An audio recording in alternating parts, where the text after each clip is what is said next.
The Creation of Night, retold by Mercedes Dorson and Jen Wilmot. In the beginning, there was no night, only daytime existed. There was sunshine, and there was chirping birds and parrots, and mimosa flowers and grasshoppers. But there were no crickets who sang through the dusk light, nor were there night flowers like the beautiful Victoria regia, whose petals spread at the suggestion of darkness. There was no sunlight, no sunset, no starlight, nor any night beasts. The jaguars, who only hunt in the night, did not yet live in the world where the people lived. The perfume of the delicate hanging orchids was burned by the bright heat of the ceaseless sunlight. There was no time to rest. Everywhere, the sun and heat urged life on with no respite.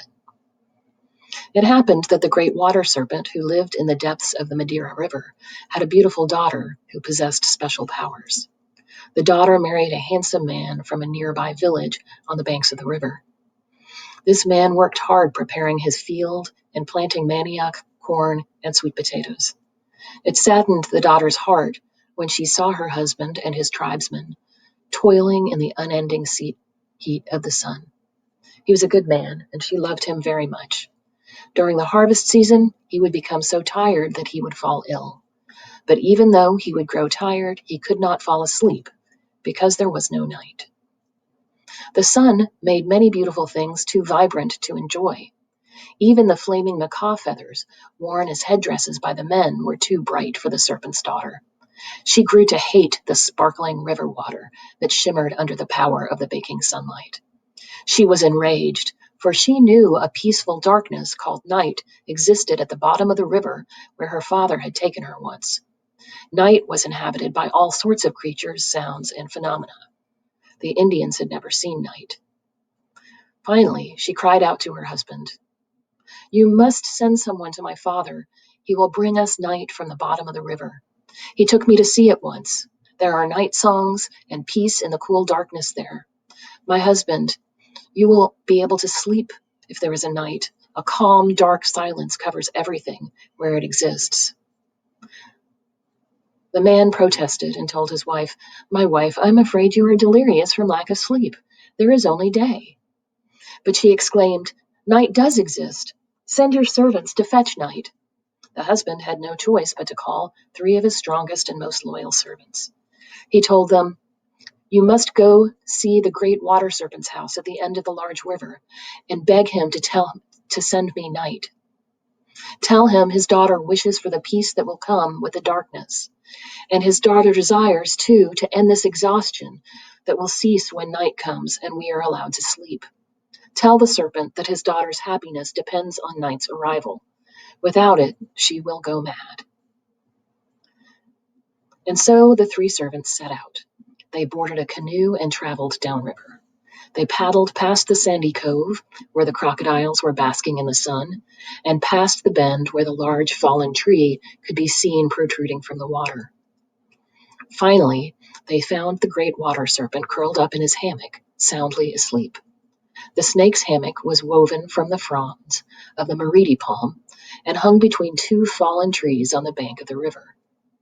The men quietly tied up their canoe and slowly approached the serpent. He was a rowdy old spirit who had just feasted on a whole tapir, whose carcass lay at the foot of the hammock. A cask of kaksari, a rum made from manioc flour, rested against his body. With difficulty, the 3 tribesmen awakened the great spirit. At the moment his ungainly body stirred, they threw themselves at his feet. "Who are you, and what do you want?"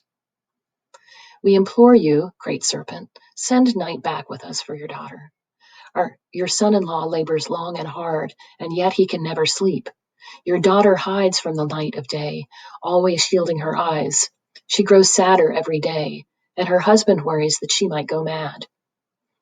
The serpent drew up from his prone position and spoke in a commanding voice. "You do not need to convince the father of a suffering child to end her suffering if it's within his power to do so. Wait here until I return."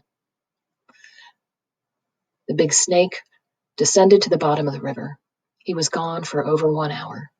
The 3 servants began to worry and commenced circling the area where he had disappeared. Finally, he surfaced with a large fruit from the Takuma tree, which looked like a big brown coconut. The serpent handed the nut to his anxious men.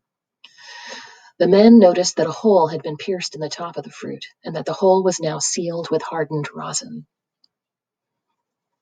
As the immense snake handed the nut to the nervous men, he warned them, "You must not open this nut, or all will be lost. If the nut is cracked, everything will become dark. Only my daughter can manage the spirits of the night. When you return to my daughter, give her the nut, and she will know what must be done." That having been said, the serpent curled himself back in the hammock and waved to the loyal servants, who departed immediately. The 3 servants boarded their canoe and started paddling their way home up the powerful river. After the servants had been rowing for a while, however, they began to hear strange noises coming from within the Takuma nut. She, she, she, and tem, tem, tem. These sounds were followed by a medley of night songs.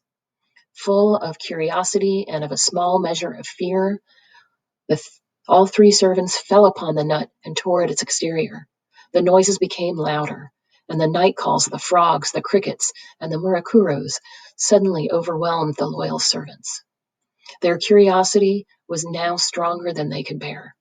The 3 men paddled their canoe to the shore and lit a small fire on the muddy banks of the river to melt the rosin that closed the hole in the Takuma nut.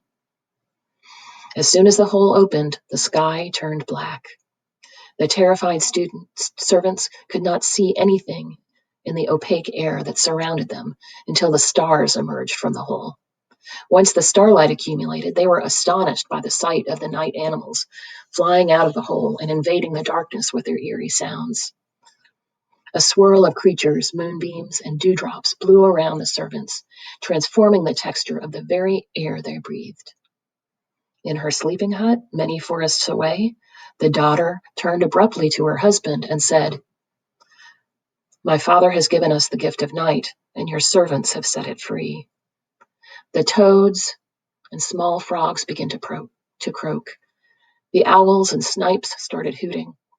The Harati birds, the acurunas, and the bats rushed out into the darkness, filling the forest with wailings and cries and night shrieks. The imprudent servants were dumbstruck. The husband of the great water serpent's daughter was terrified when he saw that the basket lay at the foot of his hammock, transform into a jaguar with night eyes. The canoe on the river turned into a duck. The oar became a fish, and the cord an anaconda. Everything in the rivers and the forest was transformed. A man called out to his wife, "What shall we do? We must save daytime. All is lost." The woman pulled out a strand of her hair and told her husband, "Do not worry. With this strand, I will separate day and night. I have no fear. Close your eyes and wait." When the servants arrived, the husband, with closed eyes, reprimanded his men.